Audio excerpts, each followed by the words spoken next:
একই কাণ্ড, প্রাক্তন সাংসদ অর্জুন সিং এর কলার ধরে টানাটানি দেখুন।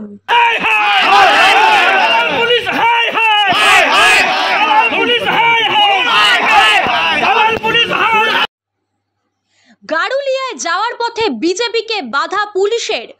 বুধবার রাতের গাড়ুলিয়ার লেনিন নগরে গোষ্ঠী সংঘর্ষের ঘটনায় আক্রান্ত হয় অনেকেই।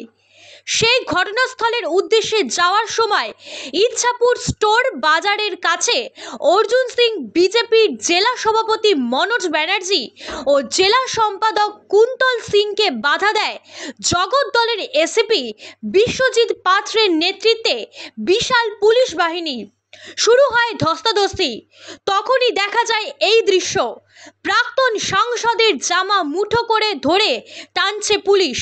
ব্যুরো রিপোর্ট, এনএন বার্তা।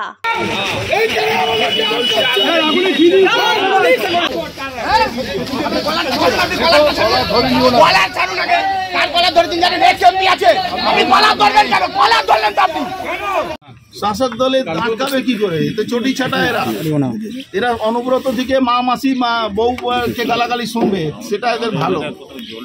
এরা বুঝতে পারছে না আরো 3 মাস পরে এদের কি হাল হবে, সেটা বাংলার মানুষে দেখবে, এরাও দেখবে। কি পুলিশ কি দ্বিচারিতা ভূমিকা রয়েছে নাকি? পুলিশ দ্বিচারিতা না, এখন দলদাস হয়ে কাজ করে।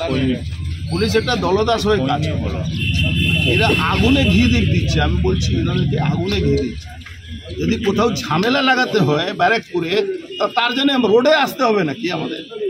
তেমনি ঝামেলা লেগে যাবে, উনি আটকাতেও পারবেন। উনি ভুল করলেন আজকে আমাদেরকে আটকিয়ে, এই ঝামেলাটা উনি রুখতে পারবেন। বলছি আমি হিন্দু আছি, ওরা কনভার্টেড হিন্দু আছে, ওরা তো হিন্দু নামে আজকে সব ওখানে আজকে দেখুন বাংলায় কি হচ্ছে, বাঙালি হিন্দুদের উপরে আবার ঘা পড়েছে। আগে কি ছিল? আগে হিন্দিভাষী হিন্দুদের উপরে ঘা পড়ছে, সবসময় তার উপরে অ্যাটাক হতো। এখন শুরু হয়েছে মুর্শিদাবাদ থেকে, তারপরে মহেশতলা, তারপরে গাড়ুলিয়া। লেনিননগর এমন একটা জায়গা যেখানে বাঙালি হিন্দুরা থাকে, সেখানে তাদের উপরে কীভাবে জেহাদিরা কালকে গালাগালি করেছে, আক্রমণ করেছে, ভাঙচুর করেছে, সেখানে এরা যাবে না।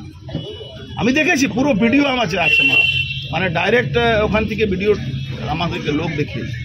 এদের সামনে পুলিশের কাছে এরা 163 লাগু করেনি তো, কিন্তু আমাদেরকে আটকাচ্ছে কি জোর করে। এই যে ওদের উপরে ঝামেলা করবো আমরা, তখন ওরা বলবে কি আমাদের গায়ে হাত দিয়েছে।